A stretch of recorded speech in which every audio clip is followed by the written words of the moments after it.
We are talking about a book about the CEO of the company that we just left. Generally, though, Gary Keller is super successful. I think this book demonstrates that editing plays a huge part in the success of a book. This book was extremely well written. It's organized. It was easy to follow and implement. And I feel like generally it just provided better information.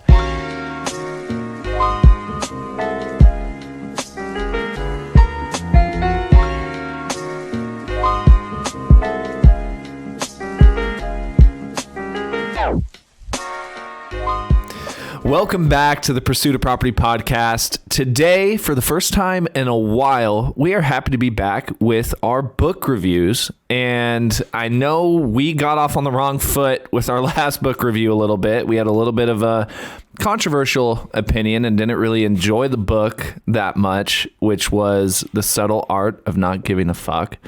But today, we are going to be talking about The One Thing by Gary Keller. And if I'm speaking on behalf of both Scott and I, we think this book really knocked it out of the park and probably one of the better books we've read so far.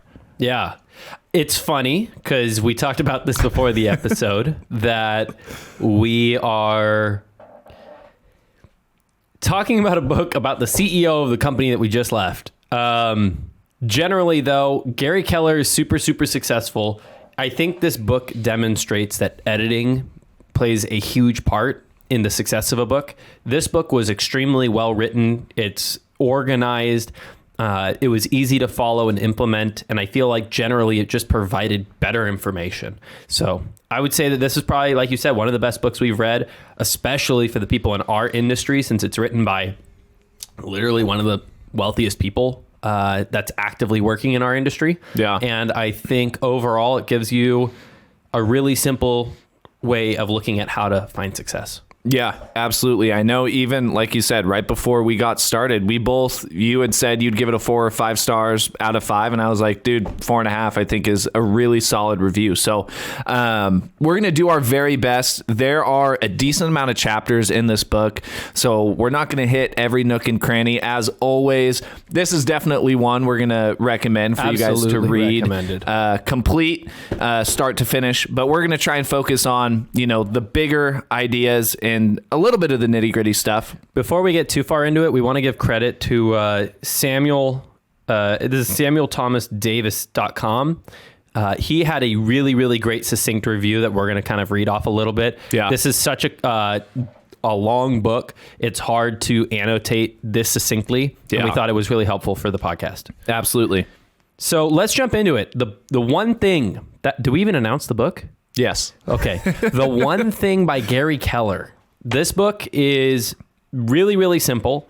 I would say it takes zero context about being in the business to understand or get something from this book. Yeah. But one of the best things that came from it is this line. The one thing is the best approach to getting what you want done, and it's building sequentially, one thing at a time.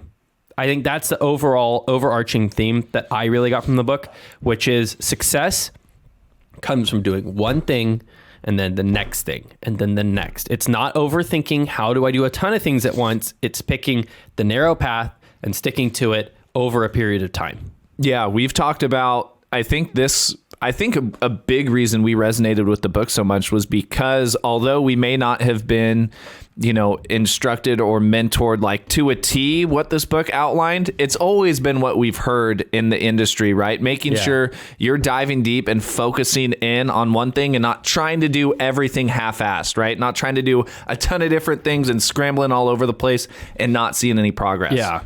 The success formula is really starting to get ingrained into my brain. Yeah. Like success equals doing the same important tasks every day without fail over a long period of time. That seems to be the formula. And I feel like this book was stuff that we were already implementing, and it gave us a couple unique tools to help make it even stronger. Yeah. So let's jump in. I mean, this, again, the top 5 big ideas. We're going to go through these one by one in chapters, but not everything matters equally. Multitasking is a lie. Discipline is the result of habit. Willpower is finite.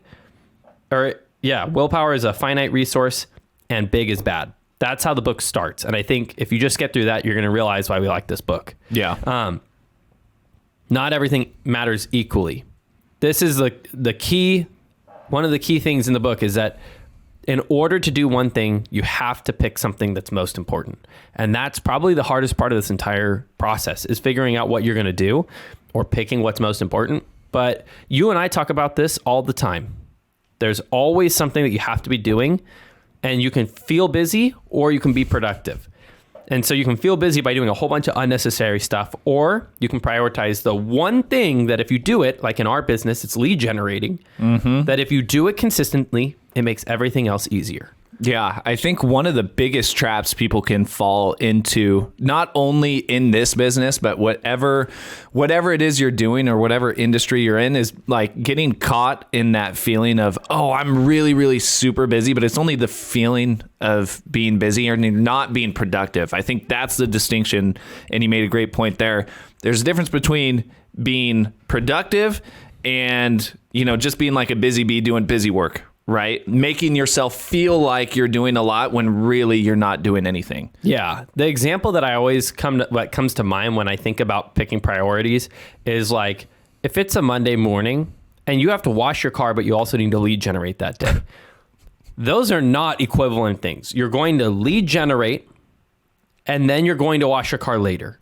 The car can wait, the lead generating cannot. And so this whole book, whenever you're thinking about what's that one thing, it's going to start becoming apparent to you. But the one thing in our business, and this is my opinion, it could be wrong, but it's lead generating. And that's not very specific, but specifically it would be talking to people interested in buying and selling property. That is it. That's the one thing. You need to do that every day if you want to have success. Yeah. And roping that in, it's funny you made that example, because talking about big idea number 2, multitasking is a lie. When you were talking, like the first thing I thought of was, say it's a Monday morning and you've got to get your car washed, but you've also got to lead generate.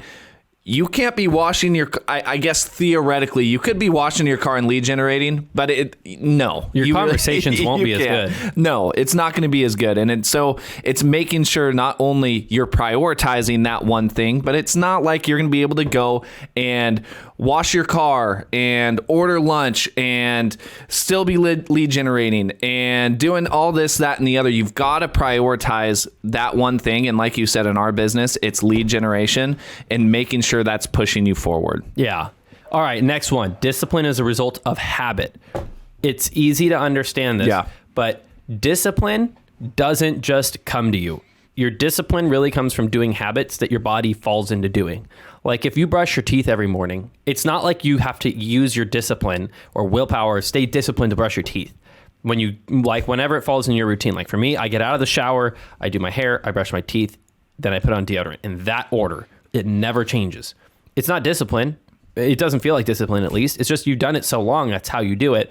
If you can get to that point in your business, going in, like for us, and lead generating in the morning, it's just what we do. You don't have to think about it. And so that's a key part. Yeah. For the sake of being redundant, I mean, that one's pretty self-explanatory. We've talked about discipline and habits a lot. And I think, having that discipline over a period of time, discipline's different than motivation. Motivation's only going to get you so far, but building those habits and then getting to that point of being really, really extremely disciplined is going to be big. Yeah. Willpower is a finite resource. You know who I thought of when I read this? Who do you think talks about just willpowering your way through everything? Who? Wes Watson. I thought about this. Gary Keller put out in this book, he talks about there's nobody in this world who has infinite willpower. Like everybody thinks that you can do it and you're always going to fail. The thing that Gary brought up, and I think this is really important, is willpower is a resource just like anything else. As you deplete your willpower, you can't recharge it. You have to go and sleep and recharge. You can't just like drink a coffee and you get willpower. And so understanding that your willpower is strongest before you like in the start of the day, before you have time to use it.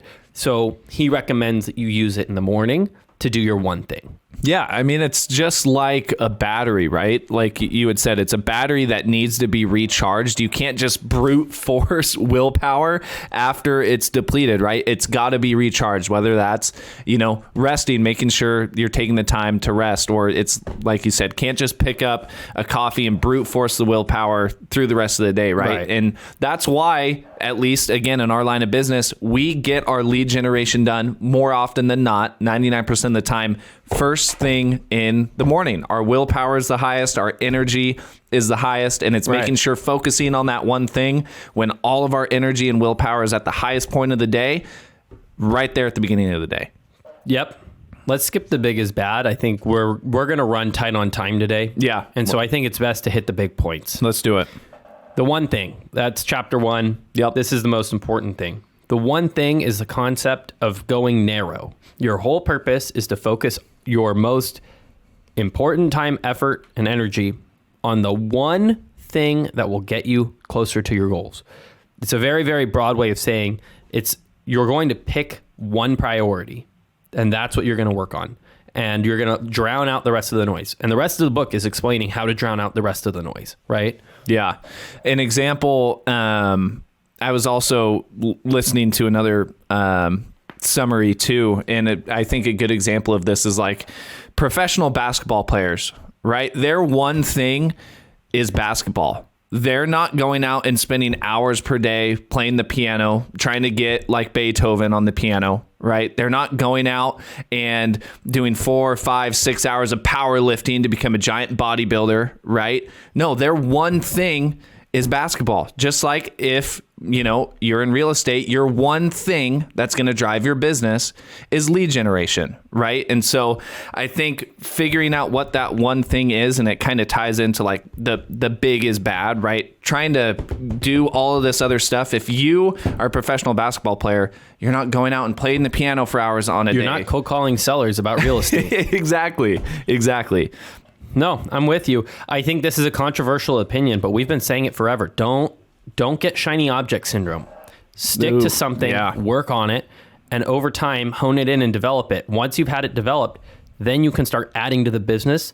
But if you're starting, start by picking one thing. Again, if our podcast is about helping new investors or people get their first property, if you want to get started in real estate investing, your one thing should be talking to sellers of real property who are interested in selling.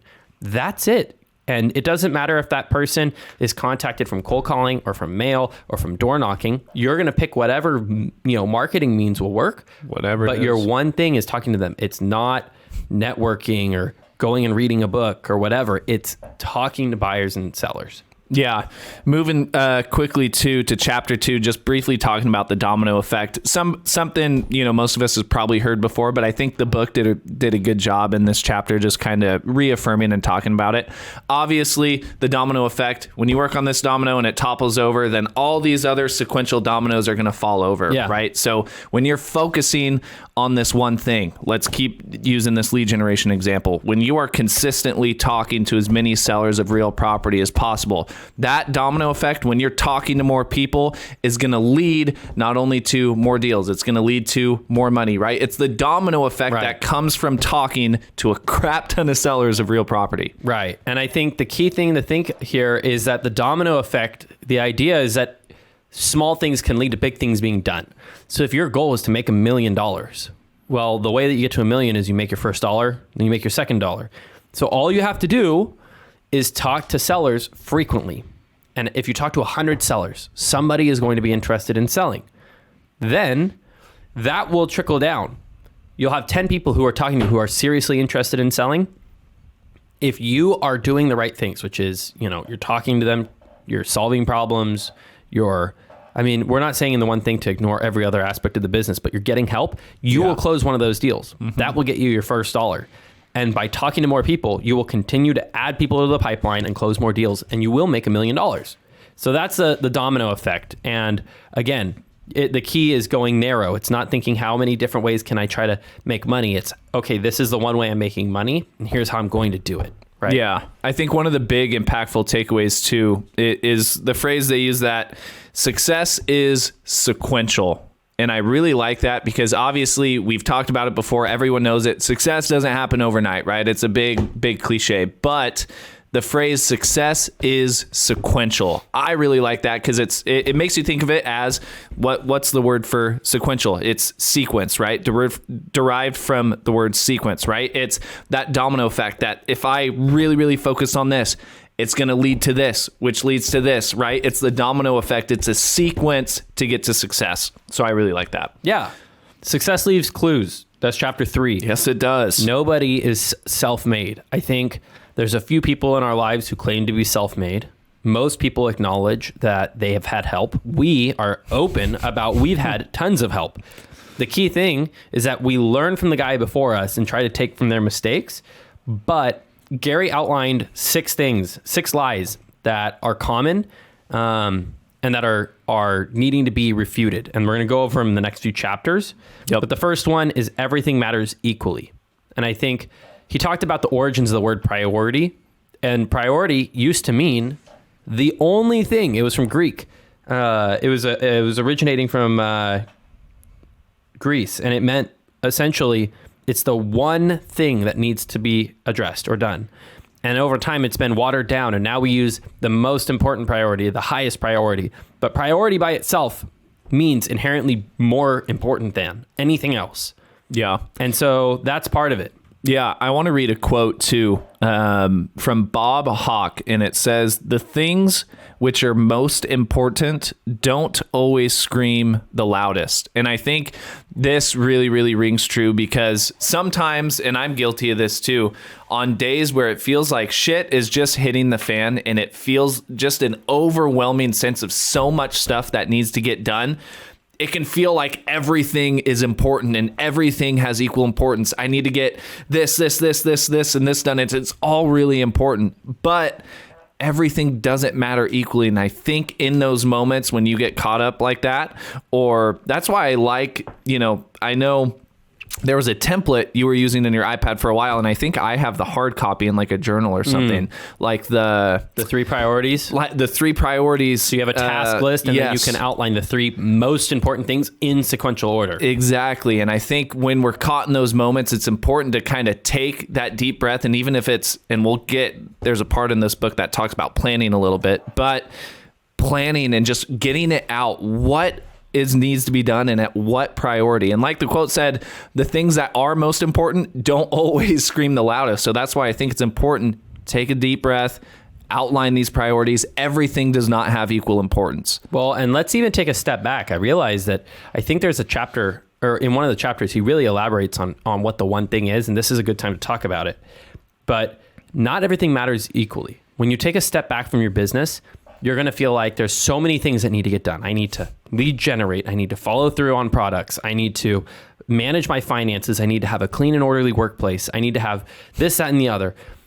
When we're talking, and you correct me if you think our one thing is different, but my one thing of lead generation, which is talking to buyers and sellers about real property, to me, that's the most important thing. That's even more important than actually executing on current business. That's more important than following up with sellers.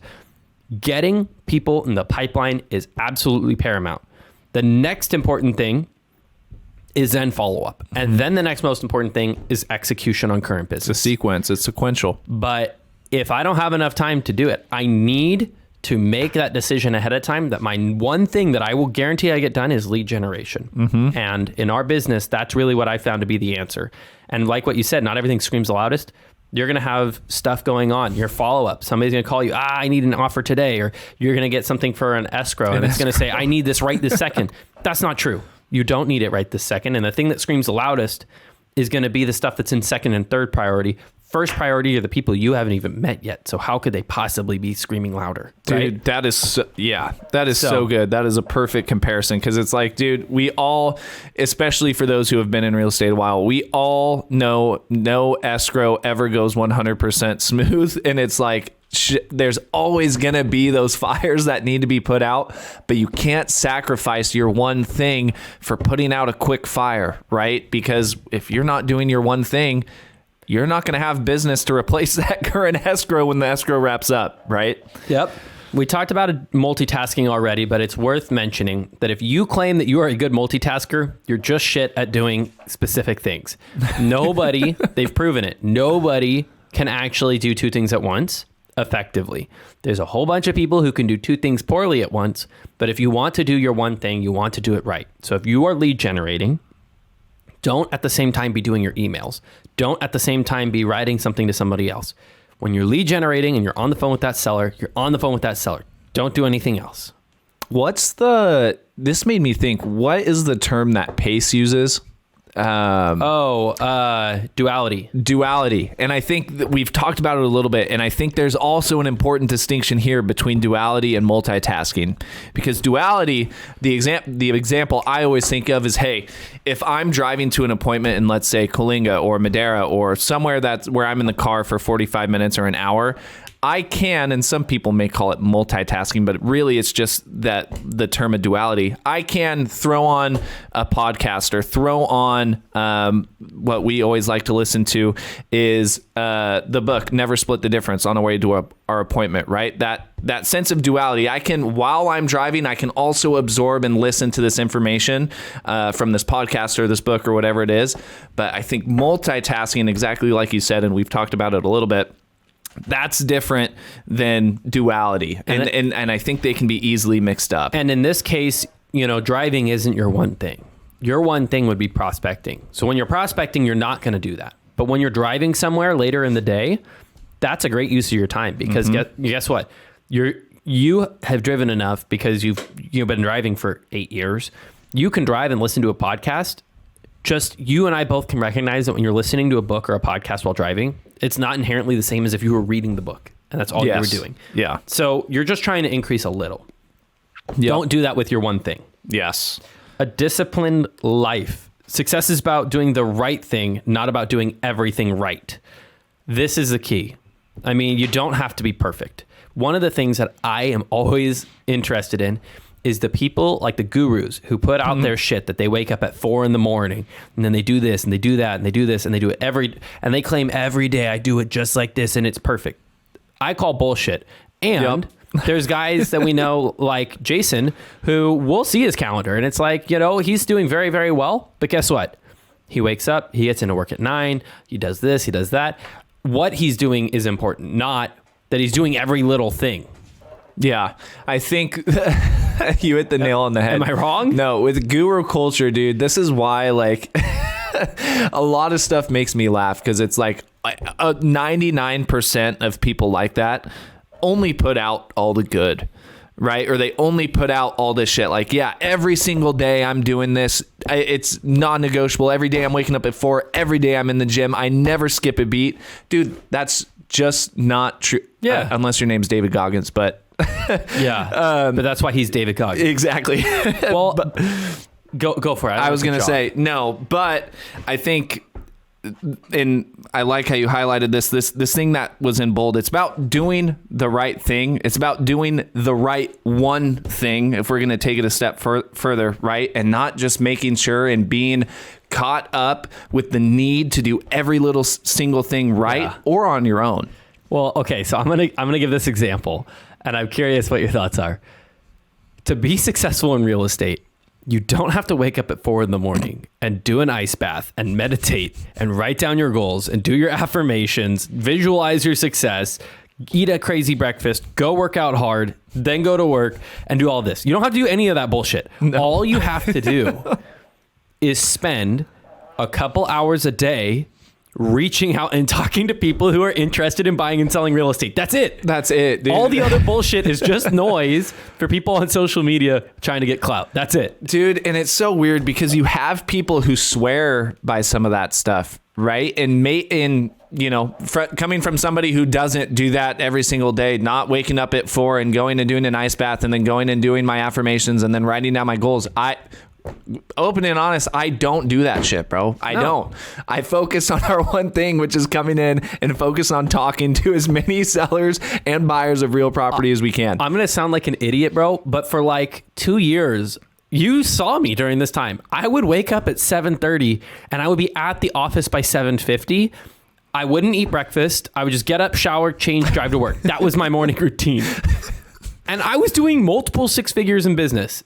And now I'm much more disciplined. It has not made a huge difference. I like to do it because I'm a little more structured. Yeah. But it's not required. All I was doing that was finding success was talking to buyers and sellers about real estate. That was it. None of the bullshit mattered outside of that. Yeah, I think all of that stuff, if you're focused on doing all of that and hoping it's going to make a monumental change in your business, you're in the wrong mindset to start with. I'm not saying that stuff is not helpful or may not work for some people, right? But I think it's all it works for some people. It exactly, and it doesn't work for others. But it's not the one thing. It's not the right thing that you need to be putting in the driver's seat to drive you towards that success. Right? Again, not everything's equal. Doing the one thing is the most important thing. If you're doing that, then you can increase a little bit and move the needle a little bit by doing additional things. Yes. All right. Willpower is not always on call.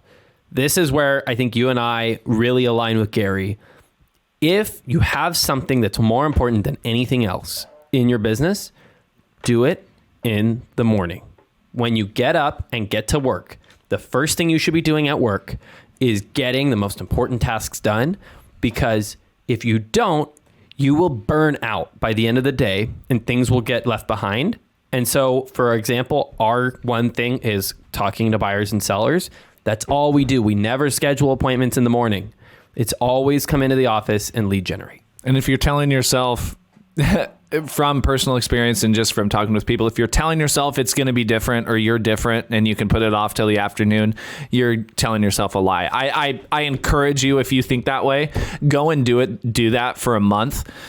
Put your most important, push off your follow-up till the afternoon, or push off your lead generation, until the afternoon, and do all your one thing at the end of the day when your willpower and your energy is significantly lower than it is earlier in the day. And I guarantee you, not only are you going to feel like shit, but your business is going to look like shit because you're probably not getting that lead generation done. Right. The other thing is I'm going to shout out Danny Grubb. Danny has talked to us about making our SOI calls, from that 4 to 6 o'clock.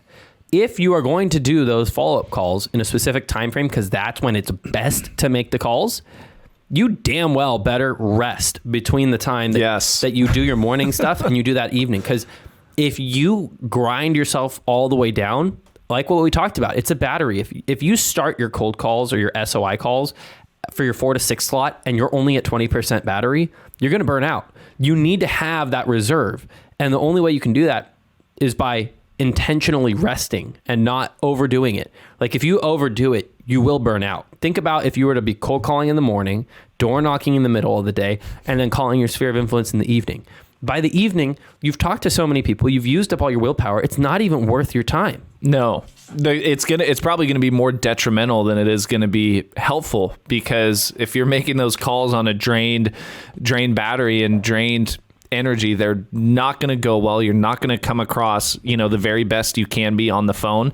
And when you're talking to your sphere of influence and your book of business, you've got to be on your A game, because if you're not, all that energy and it is very easy to pick up on.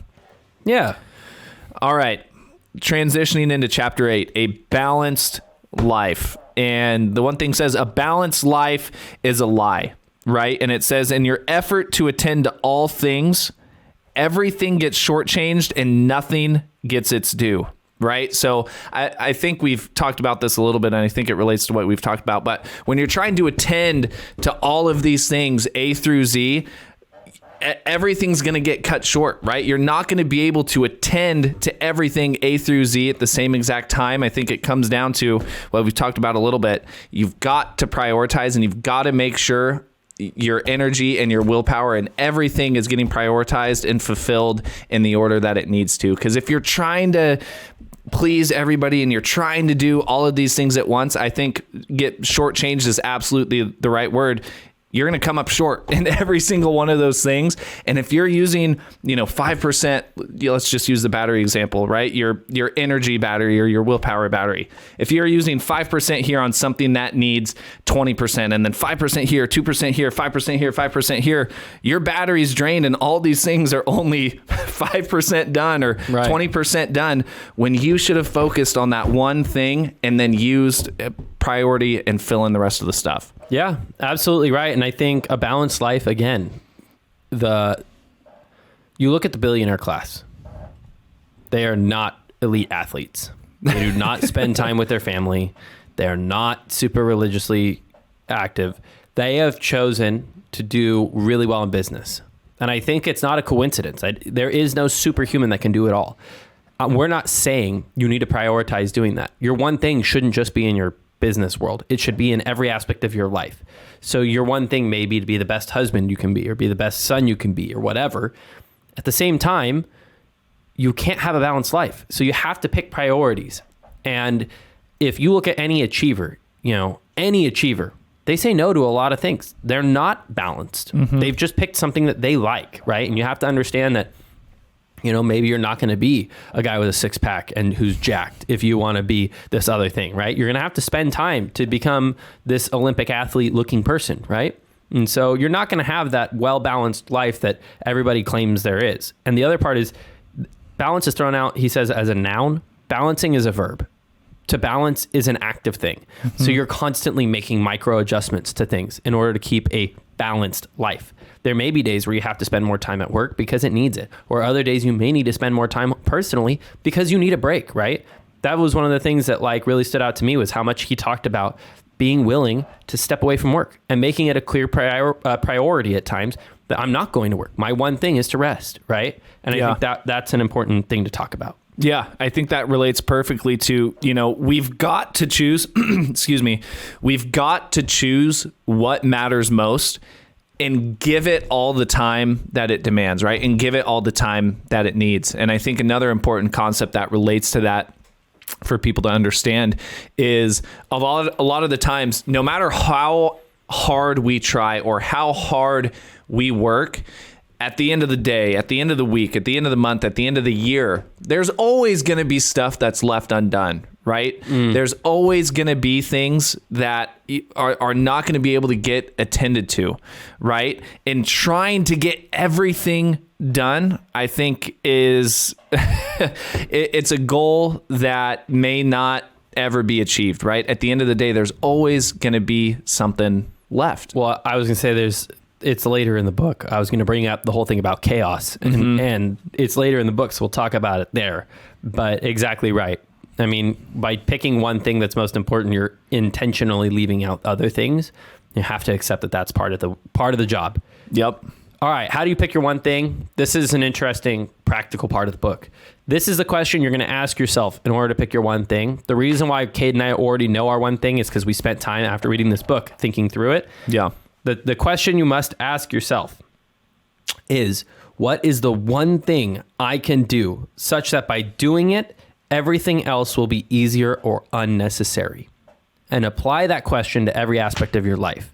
So what is the one thing physically that I can do that if I do it, it will make everything else easier or unnecessary? An easy answer for me in this would be eating healthy. If you eat healthy, you don't have to work out as much. You don't have to worry about sleeping as bad. You don't have to worry about whatever, right? So that's one that's not business related. Or spiritually, praying every day maybe, or giving service to your community. But you have to ask that question and hone it down. And if you say to yourself, well, I can't pick, there's three things, you haven't gotten specific enough on what you want to do. You haven't set your destination point correctly. Yeah, they coined this the focusing question, right? And I think asking yourself, if you need to rewind the podcast a little bit, listen to the question Scott just said and really make sure you understand it, because the focusing question, right, is going to be that's going to tell you what your one thing is. It's going to be the main thing that helps you understand and dive into what is my one thing, right? Whether it be in your profession, right? I mean, this book doesn't have to be strictly applied to business. Like you said, what's my one thing personally? Is it my family? Is it eating healthy? Is it being spiritual? And is it making sure my one thing is making sure that I have, my relationship with my creator every single day, right? So I think asking yourself and being honest with yourself too. I think the most important thing for people, when you're asking yourself, what's the one thing I can do such that by doing it, everything else will become easier or unnecessary, you've got to be honest with yourself. Because if you're not, the process is just going to drag out longer and longer, and you're only doing yourself a disservice by not being open and honest with yourself when asking yourself this question and figuring out what your one thing is. And, to tag on to that, it's hard because if you're looking at it and you're 18, you're in high school right now, and you're like, what's the one thing to make it easier? That's a really daunting question to ask, right? Yeah. And so to get great answers, you have to ask great questions, but you have to think better. So that sounds really stupid. I don't know why I said it that way. You have to think longer term. Where do I want to be? Right? That's one of the hardest questions you'll ever answer, but it is one of the most important questions you need to ask. And then from there, you use the focusing question backwards. What do I have to do in order, or in the next 5 years to get me closer to that goal? And then work it backwards. What's the thing that I have to do this year to get closer to the 5 year? And then what do I have to do this month to get closer to this year? What do I have to do this week to get closer to this month? And then this day to get to this week? And then right now to get today done. Yeah. I think that's a great point. And while we're on the topic of talking about like answers, right? There, a couple chapters later, there's a chapter called The Path to Great Answers, right? It's figuring out how to get really great answers.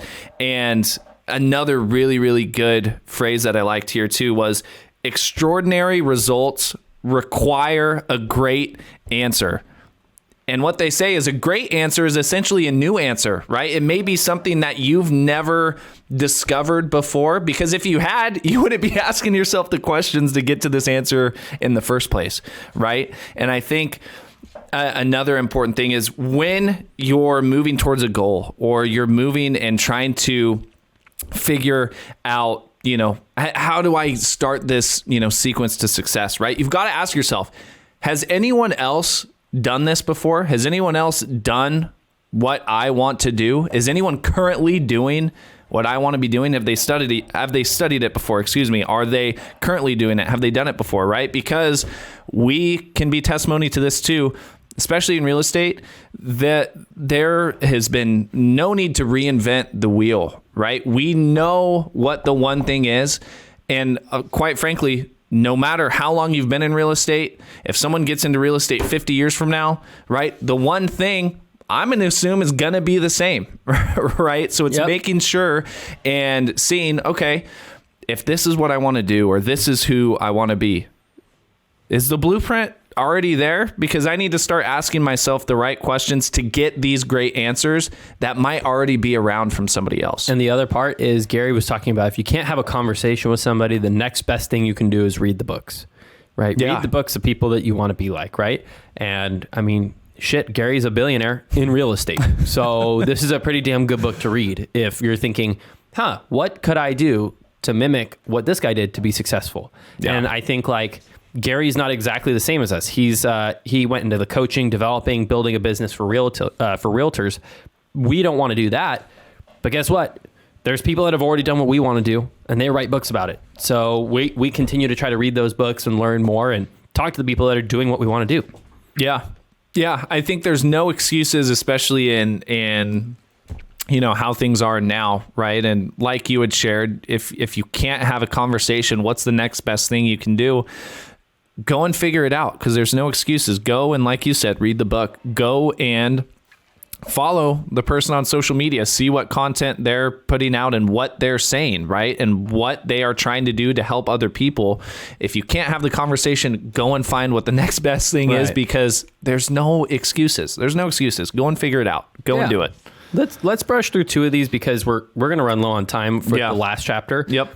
But living with purpose and living by priority. Yeah. Living with purpose is not just doing the first thing that you think of doing. It's thinking through what you're going to do and then doing it intentionally, right? The example he gave was you tell an entrepreneur to go get wood from the woods. He's going to grab an axe and walk out to the woods. You ask somebody who's purposeful, they're going to ask where the closest chainsaw is, right? Because you're going to think through what's the best way of doing it before just picking up the axe and swinging. Now, we are a big proponent of motion leads to creation and leads to success. At the same time, once you're in motion, think about what the best way of doing it is. You don't have to go knock on every single door in Fresno to buy houses. There's other ways of doing it that's more effective. Yeah. And one thing as we wrap up, like you said, kind of connecting these two together, the biggest thing I connected with living by priority is this really clicked for me, and it makes a lot of sense. And they said the farther out something is, right? The farther out a reward is in the future, the less immediate motivation I have to try and achieve it, right? Because if I know this reward is 10 years away, my motivation today is going to be a lot less than if I know, hey, my reward's happening at the end of this week. That motivation is going to be a lot greater. And I think what's important for all of us to keep in mind, and I really like this phrase, is you've got to connect your todays to your tomorrows, right? You've got to connect today to all of your sequential tomorrows, right? Because regardless if that thing is 10 years away and that reward is 10 years away, there's still a sequence and a sequential thing of, whatever it is that is getting you to that success and that reward. So you've got to make sure all the stuff that you're prioritizing and you're working on and you're doing today, it's a sequence and it's connected to the things you do day in and day out that are going to get you to that reward, even if it's far out. You have to remind yourself that it's like a chain, and each day is a chain link that's interlocked, right? And so, what you do today affects what happens in the future. Absolutely. No, that's great. This is one of the things that we can spend a couple minutes talking about, but it's living for productivity, and it talks about time blocking.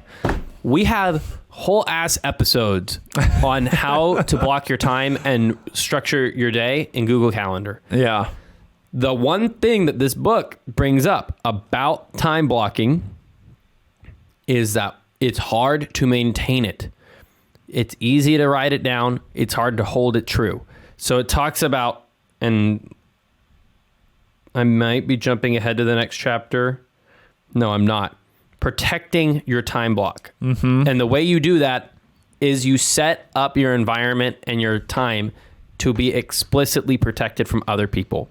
And the way you do that is you put up signs, you close your door, you put yourself in a location where you won't be distracted from other people or other things. You make sure that you are well prepared going into your one thing, meaning that you use the bathroom, you've eaten, you have snacks or whatever that you need in your space so that you don't have to get up and leave. And you make sure that everybody around you and in your environment understands that this is the most important thing for me to do today. And please give me a break. I will be available after I'm done with this, but don't bother me while doing it, right? Yeah. And I think that's something that we didn't do a great job of explaining when talking about keeping that time blocking that we do, but we keep our door closed. We literally left a brokerage and moved to a different brokerage to be around these people, yet we keep our door closed during our one thing because we don't even want the people that we want in our lives to bother us. We want them to ignore us. We want to get our lead generation done, and then that door opens and we're welcome to have conversations. Yeah. Yeah. I think probably one of the not only most listened to episodes we've done is that scheduling and calendaring. And if I'm ballparking, I want to say like episode 40 or 42 or something like that. I think to this day, that is still probably one of the better disciplines, one of the best disciplines we've learned from our mentors in this business. And I think to wrap up kind of my thoughts on this is, this time blocking and making sure that it's a non-negotiable, right? And making sure whether it's putting it into your calendar to remind yourself that, hey, from 9 to 11 every single morning, Monday through Friday, I'm doing my lead generation and I'm closing my door and I'm throwing the do not disturb sign on the outside. You've got to be honest with yourself too, right? And I think we talked a little bit about this in the episode on scheduling and calendaring, but if you say you're going to do it, do it. And if you don't do it, make sure it's accurately reflected, right? And make sure it's accurately reflected in your calendar. Or if you have a coach, make sure that's accurately reflected to your coach. Because if you're saying, oh yeah, I've been doing my my lead generation for the past 2 months, Monday through Friday, 9 to 11, and it may show like that in your calendar, but if you weren't actually doing it or you were cutting it short all this time, it's going to show in the business. And the only person that you're shortcoming by doing that is yourself. Yeah, let's be honest. Success leaves clues, but so does failure. And the clues that you crumbs. the crumbs that you can leave behind are religiously updating your calendar so that in 3 and 6 months, when you see where your business is at, you can go back and say, what was I doing 3 and 6 months ago that led to this success? And you can duplicate it. And if you lie to yourself, you will feel frustration. One of the things that he talks about in this book is that winners, high producers, love reality. We try not to stay in this false feeling that we're trying our hardest. We don't play victim. We acknowledge that in reality, I didn't do what I needed to do. That's why my business is here. But at the same time, they love reality when they've done the things that they had to do and they're reaping the rewards. And they can look back and see the exact steps that they took.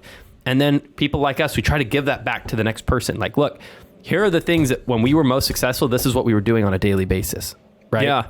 To steal a term from our buddy KD, it's taking that, ripping it off and duplicating it for somebody else, right? It's taking that blueprint and showing you that we're not reinventing the wheel here. It's very, very simple. It may not be easy, but it is simple, right? And you've got to be disciplined enough to understand that if people are doing what you want to be doing or have reached the point that you want to be at and they're telling you this is the blueprint of what you need to do, there's no excuse to go out and do it. And if you're not going to do it, you're not going to see the results or the success that you want to. It's that simple. The other thing is span the time frame out. We talk in terms of hours, but let's span it out in terms of days. The first thing you should block off when you're time blocking is your time off. Again, the wealthy view working as they're working between their vacations. And then the working class view their vacationing between their working sessions, right? That's why the weekend feels so short, because you're working all week and then you have that little break and then you're back to work. The wealthy, they say, we're on vacation. When we get back, we're going to work and then we're going to go on our next vacation, right? And so block off the time that you're going to take off. Don't mix work and play. But then when you're working, frickin' work and have it lined up so you're doing the important stuff while you're at work so that you can take the time off to enjoy the time off, right? And so, again, block, be accurate, and then protect your time blocking. Do everything in your power to not stray. Don't take appointments. Don't go, set a haircut during your lead generation. Don't do whatever. Stay focused. Yeah. All right. I know we're getting towards the end here. What are we wanting to wrap up with? I know we hit at least a lot of the big main stuff here. Let's do this last chapter, the 4 thieves of productivity. Okay. Yeah. This is where, again, honesty is key, but you have to be able to say no. Everybody likes being helpful. Nobody likes being rude. Nobody likes feeling like they hurt somebody's feelings. But if you want to be helpful to the most people possible, including yourself, you have to say no to 1,000 things and only say yes to one. And so, like, if you think about it, think about how many jobs or how many people are needing help every single day, yet you go in and you work. That means that you've said no to everything else and you said yes to work. Now narrow that down. Within work, say no to the emails that are asking for your immediate reply if they aren't really the most important thing. Say no to cleaning your desk if you have lead generation that you need to do. Say no to the person knocking on your door asking for help. You don't have to say no like forever, just not right now. That's that protecting your time block and protecting your one thing, and stay focused on it.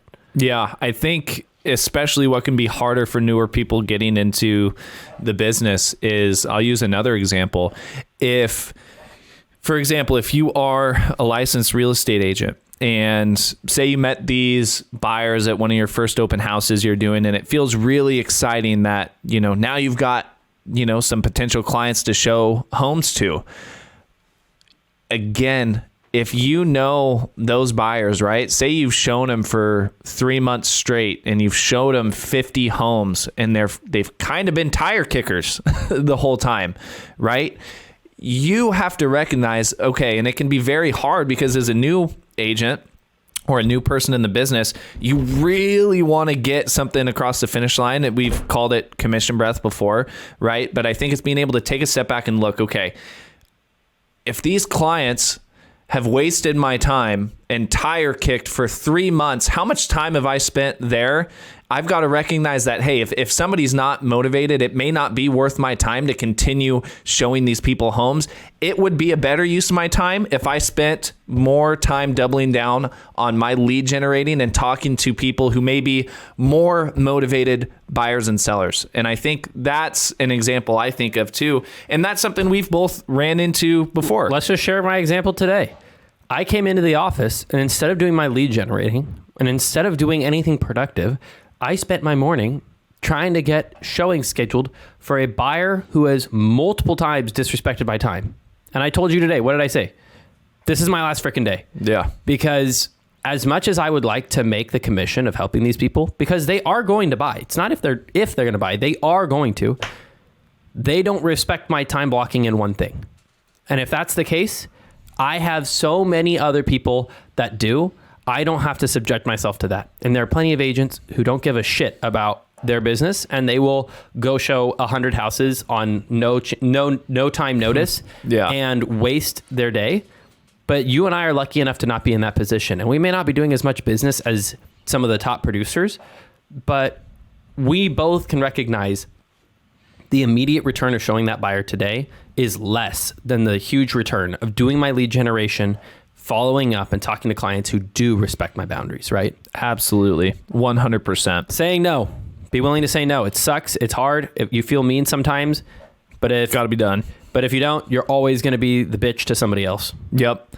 All right. Number 2 of the 4 thieves of productivity, the fear of chaos. I think the book does a really good job of saying as you continue to grow and as you continue to move forward in that sequence towards success, chaos is an inevitability, right? There's no 100% fail safe way to prevent chaos from happening, right? No matter what job, whatever environment you're in, whether it's, business or work related, personal related, chaos is always going to be there, right? But if you're always in that state of fear of being scared of the chaos or being scared of that environment, it's going to really, really shortcome your productivity. I think being able to recognize that some of the chaos that comes with, I would equate it's like growing pains, right? It's part of the process and you can't be in that state of fear. I think it's important to sit back and recognize, okay, if this feels a little bit chaotic or this feels a little bit like chaos, it's a byproduct of you continuing to grow and, improve yourself into new environments. So don't be in that state of fear and fearing the chaos. Yeah. Because it's going to kill you just as quick as, not being able to say no. It's so funny because I look back last year, I had like 18 escrows going last summer and you remember me. I was like going insane. I was always running out the door and it was just crazy. And I ended up having to hire people to help. And I think the reason I took my foot off the gas was I was dealing with the chaos and I wasn't paying attention to my one thing and I wasn't accepting that chaos is just part of success. Mm-hmm. And I thought, well, I'm overwhelmed. This is too many things. I'm in too far over my head. I need to wrap these things up so that these clients are done. Then I'll look for more. And that led to a huge lull, right? And we went right into the slowest season that we've seen in real estate in 5 years. And had I kept my foot on the gas, I definitely would not have experienced the same thing. And it's a growing pain. I mean, I already know that when you're doing a lot of business, there's a fire every day and that you still need to contain the fire in a sense of having a plan, but don't spend your time on it when you're supposed to be doing your other things, right? 100%. And understand that fires happen every day. They get put out and it's okay. The other part is Albert Einstein has a famous quote that if a cluttered desk is a cluttered mind, then what's a cleared desk? There's something to be said there. If you are spending so much time cleaning your office or putting out the little fires, you're probably never going to get to the big fires, which is where the money's made. Yeah. So keep that in mind. Absolutely. Yeah. And then 3 and 4, 3 being poor health habits, pretty self-explanatory. He went through a few really good ones. Like, do you want to talk about the example that he gave for the day? It's right here, a little bit lower. Gary was talking about, he went through a period of time where he was having like really shaky legs and whatnot, and it was like literally stopping him from working. This happens to really high successful people. Keep track of your health. So he gave this suggestion: in the morning, meditate and pray for spiritual energy. Then eat correctly, exercise, and get 8 hours of sleep every night. Then spend time with your family. Hug, kiss, and laugh with the loved ones, because that gets you the emotional support and energy that keeps you moving forward to your one thing. Set goals, plan, and calendar for mental energy. We talked about that. If you're going to call from 4 to 6, you better frickin' take a break from 2 to 3 to give yourself a little break, because you're going to be burned out. Yeah. And then lastly, time block your one thing for your business energy. Yep. So set yourself up for success physically, mentally, spiritually, emotionally. Yep. And this fourth one, if the environment doesn't support your goals, we've talked about this a little bit before, a lot about before, actually. If you are in the wrong environment, that's one of the most important things, and it's one of the most detrimental things if you're in the wrong environment. If you are surrounded by the wrong people, if you are talking to the wrong people, that is going to kill your goals as soon as they are formed. We cannot stress the importance enough of surrounding yourself in the right environment, with the right people, with the right support, right? Surround yourself with the people who are doing what you want to be doing, or who are on the same path as you. They may not be on the same level of success you want to achieve, but you're surrounding yourself with people who are working towards that same thing, right? Look at your friend group. Look at the people you're spending the most amount of time with. If those people do not align with the environment you need to be in to succeed, you need to make some changes. Yep. And simple as that. It's hard. It's the saying no. You can't be friends with everybody. So if you look at your group of friends and they're drinking excessively, making dog shit money, they don't take care of their families, they're unhappy, they hate their jobs, how do you expect yourself to be who you want to be? You need to drop those friends. And it is not a bad thing to let go of bad friendships. Even if they're old friendships that you put a lot of time into, if they're bad, they're bad. And I think that's a really hard part about this book, is acknowledging that in order for you to be focused on one thing, you have to clear out a lot of other things. Yeah. So, and I think even a harder reality check is sometimes it's not only friends, sometimes it's family. Yeah. Which sometimes it's fucking you. Yeah. Sometimes there's parts of you have to die to. Yeah.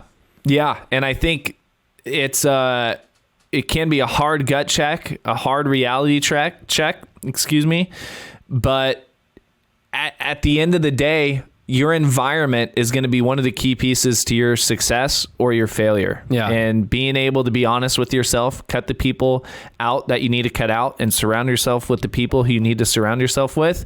It's a responsibility that you owe to yourself. If you're going to, go and all in and do what you want to do, it's a responsibility you owe yourself to do.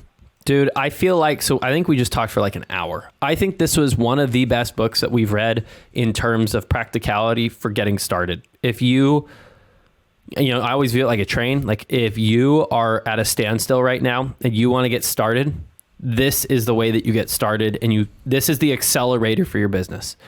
Once you get the train moving, there's a lot of shit that you can read and do and learn and implement that helps get you faster and faster and faster. But this book dumbs it down to a level where you can go from 0 to 1 mile an hour the fastest. Yeah. And incrementally, like the domino effect. Yep. Increase your speed. The key is your one thing will change. That's one of the things that we didn't talk about. Your one thing over time will change. When you're first starting, lead generate. Slowly and surely, you're doing bigger and better things, bigger and better in scare quotes. But the goal here is to just pick something, stick to it, work hard. Sequentially, over time, you'll find success and develop on that success, not in spite of it. Absolutely. I think to wrap things up, we'll reiterate what we said at the beginning. I think, like you had said, one of the best books we've read and reviewed. Absolutely, the recommendation is go out, buy the book. There is a crap ton of stuff we didn't get to. We talked about it for an hour, and I know there's a ton of stuff we didn't get into. Yeah. So go out, buy the book, listen to the book. We highly recommend it. And as always, any questions, comments, anything other, you'd like us to talk about, any other book reviews, we are always open listeners and always looking for our next book to review. So, well, guys, we appreciate you tuning in to the Pursuit of Property podcast. Today's book with Gary Keller, The One Thing. Next week, we'll probably be doing deal breakdowns or having on another guest. Alrighty. See you later, next guys. week, guys.